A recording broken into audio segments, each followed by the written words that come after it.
There you go. Back live with the great one, as Mark Levin refers to himself, I think. It's the real one. Glenn Kirshner, Justice Matters. I was just there with him, and he just posted the interview that I was so fortunate and lucky to get to sit down with you in your studio there, and everybody should go watch it. We had a great time. Thank you for joining me tonight. Lots to talk about. Great to be with you. It was good to have you down here at Justice Headquarters to do a live in-person interview.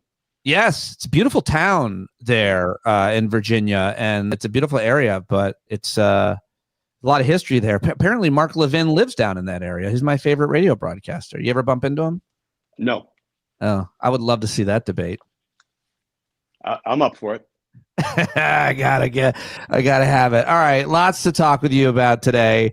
Of course, first of all, with the Epstein files thing, if the House now is overwhelmingly going to vote for it, the Senate maybe vote for it. If it gets to the Trump, by the way, he could just release it apparently. But if it gets to him, shouldn't have to do this. He could just release it. He said he's going to put it out, but hasn't the Department of Justice had it long enough to scrub all the Trump references out?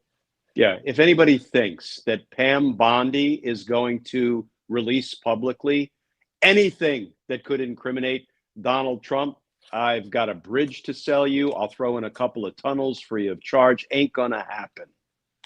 So what is this file drop going to be? Last week it was emails from the Epstein estate, but this would be it would be conversations and testimony from many of his victims, thousands of victims, and what else would it be in there? And how do you, by the way, do that cover up? I mean, lots of people would have to know that and be involved with that. Someone's leaking somewhere. I don't think it will be a successful cover up. I think one of the things that has kept Pam Bondi from just releasing information, but not including anything that could make Trump look bad, and then peddling to the public, see, you got it all, is there are people who are still at the Department of Justice, including at the Southern District of New York U.S. Attorney's Office, the office that prosecuted Ghislaine Maxwell and were in the process of prosecuting Jeffrey Epstein. They know what's in there. So if Pam Bondi and they may have safeguarded copies of the files. I hope they did. But so if Pam Bondi tries to pull a fast one and say, I released everything, there's going to be a lot of people who will be able to come forward and say, Pam, no, you didn't. So I think, that's why they find themselves in this position. They're forever playing a shell game. But Donald Trump has now said, after insisting that the files shouldn't be released, he now said, okay, release the files. And Pete, listen, the reason he just got in front of this House vote is because if he kept telling them, vote no, and more than 100 of them voted yes, guess what? Dear leader's power would be decimated, and he didn't want that to happen. He wants to retain power at all costs. Just one question about what could be in there that would be, really bad. And I feel like the one thing I know we've seen, because I watched it, was Senator Sheldon Whitehouse questioning the Attorney General Pam Bondi, asking her if she knows if there were any pictures or videos of Trump with half-naked girls or something about that. And Pam Bondi, I wish it was good enough to pull up the clip, I'm not that savvy, didn't answer. And he looked at her and he goes, so you don't have an answer? And she's like, basically, that moment is the one moment I kind of think a lot about in terms of what could be in there. And the other thing that everybody knows about, because we have eyes and ears, and I mean, even if you never know about the law, he moved Ghislaine Maxwell. He gave her a better place to live. She's got to have something on him. He's maybe going to give her clemency. Those two things alone to me would say he's desperate, and he never does anything for other people or all these other powerful dirtbag men that are in there. He's not doing it to protect anybody because he only cares about himself. What is your response to all that? First of all, as a former prosecutor, Sheldon Whitehouse doesn't ask a question he doesn't already know the answer to. He was expecting Pam Bondi to refuse to answer or maybe lie, which would expose her to perjury, more precisely a false statement to Congress. And of course, she wouldn't answer the question. This is I think, horrific truth. There's so much more than just pictures in there. There are videos that I think were surreptitiously taken by Epstein when he would, lure these businessmen, these titans of industry, whoever they were, to his place and then offered them these young girls. So I think there's a parade of horribles in the files. I don't know how much of it will involve Trump, but given how many times he's mentioned in this email traffic, 1,600 or 16,000 times, over the course of 20,000 some odd emails, listen, I can't imagine there's not going to be all kinds of very damaging stuff in there. Again, going back to what we were just discussing, I don't know that we're going to see any of it because I don't know that Pam Bondi will actually release it, even if Donald Trump signs into existence a requirement that it be released. I hear, but I feel like now I'm hearing you say two different things. You say we're not sure we're going to see any of it, but at the same time, there's a whole bunch of prosecutors that have this information, and maybe I'm thinking we're only going to see it if they kept copies of the documents. Couldn't they speak out once this stuff comes out? Couldn't any number of lawyers or anybody else who knows the truth about the references to Trump, which could, by the way, be the testimony of one of the young women who victimized him, and it could be visceral, and then Trump did this, and then he did that. It could be fucking horrific like that, and people must know. And how do you go to meet your maker not telling? Maureen Comey could probably sit there and chapter and verse tell you everything that's in the Epstein files. She was the lead prosecutor on the Ghislaine Maxwell case and the Epstein case before it went belly up, literally and figuratively. So, yeah, I don't know who will come forward, but I hope to heck if they see Pam Bondi misrepresenting what's in the Epstein files, I hope to heck they come forward and they say, listen, I have to have a clean conscience as well. Let me tell you what's actually in there. When you spent your career as a prosecutor, and I don't think we've ever talked about if you had experience prosecuting people who had sexually assaulted kids. I did a couple of rape cases of adults. I never did sex crimes against children. We had a whole unit at the U.S. Attorney's Office, the sex offense unit, that handled those cases, and God bless those people. It was not something I could do. I did 2 child sex abuse cases as an Army JAG back in the 80s, and I very quickly came to the realization that I would rather do murder cases. I mean, murdered people are hard, but abused children are even harder to deal with. Not hard to deal with them, but harder for prosecutors in the system to deal with. It takes a special kind of person to be able to handle those cases and want to handle those cases. But appreciate that. Even still want to get your take on, what you heard people like Megyn Kelly and others say, trying to have some nuance and between, it's not like he had sex with an 8-year-old or a 5-year-old. These are 14, 15, 16, 17-year-old girls, which look, they're post-pubescent or whatever you want to say. Well, how does the eyes of the law, look at that and how it's prosecuted? At a minimum, it's statutory rape. If you have intercourse with somebody who's underage, under the legal age of consent, it's statutory rape. But, when you're talking about 14-year-old, 15-year-old, what she said was indefensible. And, if that's where you are left defending Jeffrey Epstein or anybody else who was involved in this, and, 14, she looked 16. I mean, that is not a winning argument. Trump's Department of Justice is using all of their power to prosecute his enemies. You've been educating us on so many of these cases, many of these targets. It seems to be happening all the time. Luckily for some of those targets, he's got bad people in place prosecuting them, unqualified people who have zero experience, to the credit of a lot of, I guess, your former colleagues or people at DOJ. They often would resign before taking on one of these cases or going after one of his targets. But talk to me a little bit about some of these cases, because specifically, obviously, he's got this woman, Lindsay Halligan, who has no business being in this position, going after James Comey and Letitia James is currently the Attorney General of New York. And we can go on and on. There's developments in many of these cases. Where do you want to take it?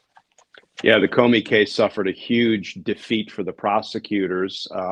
A win, or it's heading in the direction of a win for James Comey based on what both FBI agents and Lindsay Halligan did in the grand jury. I'm just going to read the final couple of sentences of the 24-page ruling that was just released a couple of hours ago in the Comey case. The judge says, the court recognizes that the relief sought by the defendant, James Comey, which is, I want all the grand jury evidence, that is rare. However, the record points to a disturbing pattern of profound investigative missteps that led an FBI agent and the prosecutor, that would be Lindsay Halligan, to potentially undermine the integrity of the grand jury proceeding. Therefore, in this case, the judge, has before it a rare example of a criminal defendant who can actually make a particularized and factually based showing that grounds exist to support the proposition that irregularities may have occurred in the grand jury proceedings and may justify the dismissal of one or more of the counts in this indictment. It looks like the FBI may have run roughshod over the attorney-client privilege between James Comey and his lawyer and actually injected that information before the grand jury, which is a cardinal sin. You can't use privileged evidence against somebody any more than you can violate their right to remain silent, embodied in the Fifth Amendment, which is what Lindsay Halligan did. The judge said, Lindsay Halligan seems to have made the argument to the grand jury that they should hold James Comey's silence against him or infer guilt if he didn't come forward and explain and testify. I mean, it's a parade of horribles by a bunch of hacks. These are tentative rulings, but it went hard in favor of Comey today. Should be mentioned, what they're going after James Comey for is lying under oath, that he knew who leaked information when he was at the FBI. That's the crime that they're trying to. And the reason Comey is, and his lawyers are saying, let's go, show us the evidence of that, because they don't have it. Is that the understanding? They don't have the evidence, and it looks like they abused the grand jury process in getting the vindictive indictment that Donald Trump demanded they get.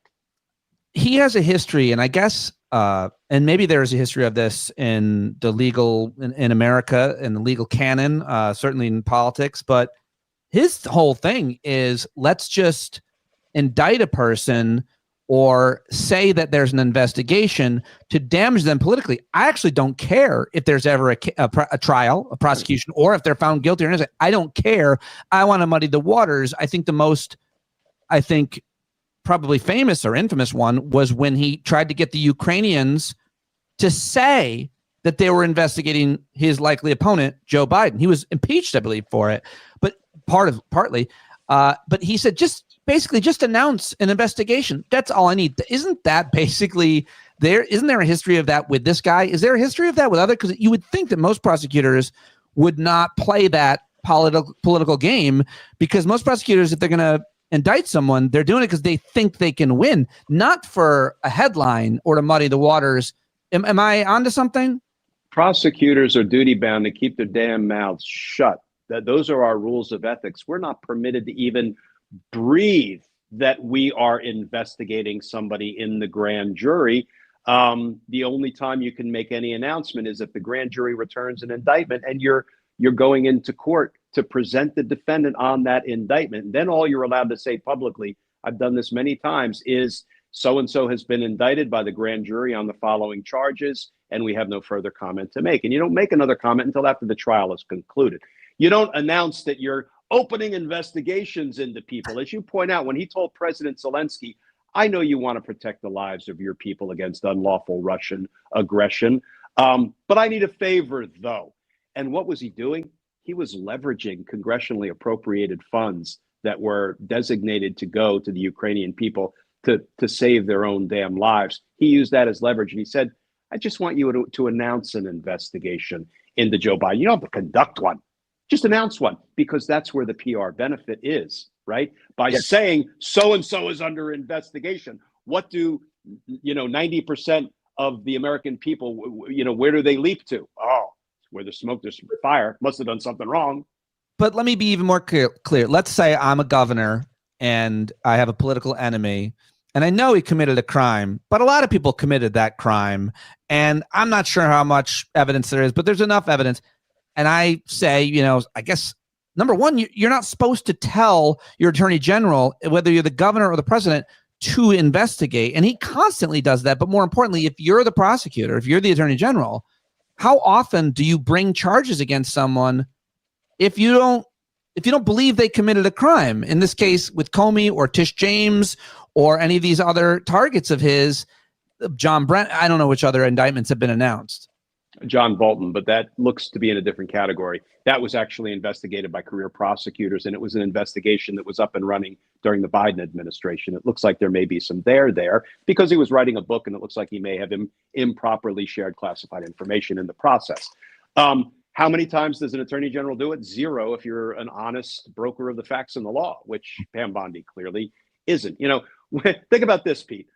We had an FBI and DOJ memo in July that said there is no further evidence to investigate in the Epstein case. That was a publicly released memo. Now, I don't believe it, but that is the public statement they made. There can be no further investigation. We've exhaustively gone through the files. And then Donald Trump posts, I want these Democrats investigated in connection with the Epstein case. And what does Pam Bondi do? Thank you, Mr. President.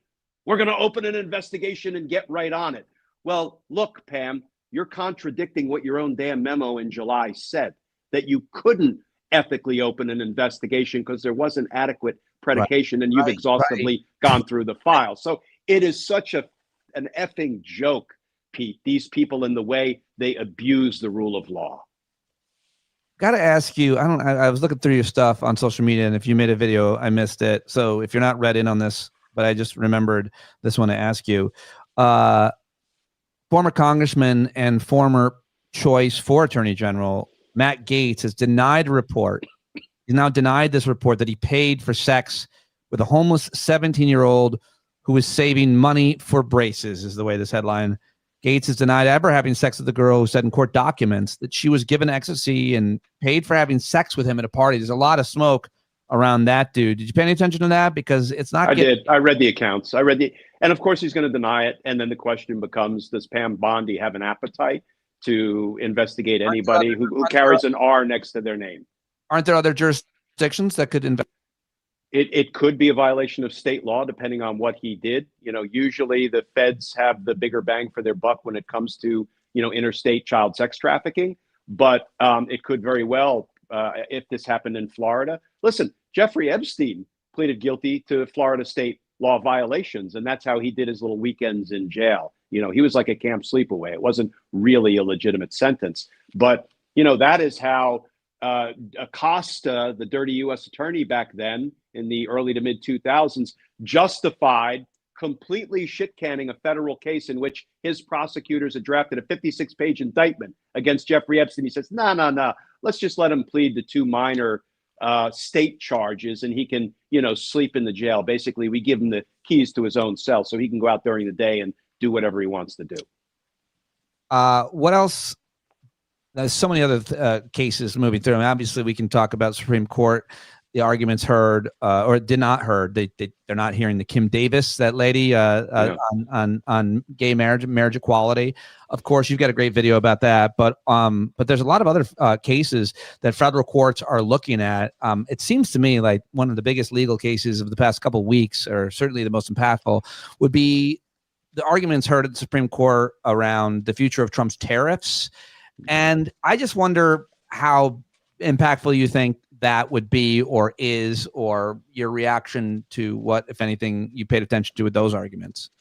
Yeah, the argument didn't go well for Trump. It looks like, this might prod the Supreme Court, or at least the 6-justice right-wing majority, into wakefulness and actually pay some attention to the express language of the Constitution and say this is Congress's power, not the president's. Maybe they will do that. Now, they haven't shown an appetite, Pete, for cutting back on presidential power. They've been forever expanding presidential power beyond the express terms of the Constitution. But it looks like he may lose the tariffs case. And of course, he's already revoked a whole bunch of tariffs as recently as yesterday or today. Maybe he is trying to get in front of an opinion that he knows is coming that's going to be bad for him. But here's the thing, Pete. Will he abide by Supreme Court rulings, or will he just continue to do whatever he damn well pleases, recognizing that the Supreme Court doesn't have an army or a law enforcement agency to enforce its own rulings. I mean, I think it's going to come to that eventually, whether it's deploying military to the streets if the Supreme Court says he can't, or, finding other ways to, charge foreign countries, even though they rule he doesn't have the power of the taxation of the tariffs. I don't know. I got to ask you, I feel like every day you're digging into new cases, and sometimes, and things are moving so fast, we forget about, or we move past certain cases. But also every day, it would seem that one of the January 6th insurrectionists that Trump pardoned has recidivized, has committed another crime, or enlisted another threat against somebody. So many of the men that he pardoned have done bad things and been rearrested. You have made a lot of noise around January 6th. You have become very good friends and huge supporters of many of the Capitol Police officers. You've made hundreds of videos trying to explain all of that to us. So I just want to ask you kind of a larger macro question just about that, and the fact that we should never forget that his first act in this second term was to pardon those motherfuckers. And the guys who I become friends with, mostly because of you and your friendships with them, are still not getting justice. And it's a big reason why you do what you do, I know. And so it's the fact that these guys are keep doing bad things, and the fact that we somehow forgot that he pardoned them, and he keeps pardoning other people who are completely compromised. In fact, paying him, the Bitcoin guy who literally was laundering money for narco terrorists and Al-Qaeda on Bitcoin. Zal, that guy, he was arrested. The Department of Justice prosecuted him. He was in prison. He got let out. Trump pardons him. The injustice is so often, and we got to keep talking about the fact that he keeps doing this, I guess. Yeah, with respect to the January 6 pardons, let's never forget that Donald Trump doesn't back the blue. He backs those who beat the blue, damn near to death. That's who Donald Trump backs. These pardons represent a danger to public safety, if not national security. He just delivered another one in recent days to somebody he had previously pardoned for J6 crimes. Then the guy had unrelated firearms offenses, and he pardoned them. He pardoned them for those too, for no reason other than he's on a recruiting mission. Donald Trump is recruiting people to do his bidding, including his violent bidding, if need be, in the future, right? He just pardoned the suits of the insurrection, the lawyers, after pardoning the boots of the insurrection, the mob he sent to the Capitol to attack and stop the certification of Joe Biden's win. And what is he, just like he posted, come to DC on January 6th will be wild. The midterms may roll around, Pete, and he may say, remember everybody I pardoned? Go to your local polling places on November 3rd, 2026. We'll be wild. You know what I'm saying? This is all a recruiting tool. That's what he's doing. Constantly. All right. I got to be your guest in your studio. It's up on your channel now. And you asked this great question of a lot of your guests at the end, which is what gives you hope. You always give us hope in these videos, and you're doing your best. I feel like right now there's a fracture, and that's a good thing. And he may go down fast. He may go down slow. He may go down on Bill Clinton. I don't know. What are your thoughts, Glenn Kirshner, in terms of where the hope lies today? So Donald Trump is losing his dictatorial grip, including on his own party, his own members of Congress. He's been clamoring and whining and bitching and moaning and belly aching about, none of the Epstein files should be released. Nothing to see here. You need to move past it. And once he realized he doesn't have enough power to keep his own party in line in Congress, he just did a 180, right? Flip-flop, U-turn. He said, okay, I want them released. Why? Because he's about to be exposed as having less and less and less power as the aspiring dictator he so desperately wants to be. And I think, Pete, once that dictatorial grip begins to loosen and things begin to slip through his hands, I don't think it retightens. Right. I think people begin to peel away from him, that maybe were scared previously because he seemed to have an iron grip on his party. So I think things are moving in the right direction. I'm not going to say we've turned a corner, but I think things are moving in the right direction. Finally, a bit I only do at your live Justice Matters events I would like to do now, which is Glenn and I are very good friends. Here's a couple of text messages he thought only I would read. Okay. Number one. Here it is. Hey, Pete, it was great to see you. I was kind of shocked and surprised how manly you smell, kind of like leather and nails. Wow, very nice. Fingernails, but still.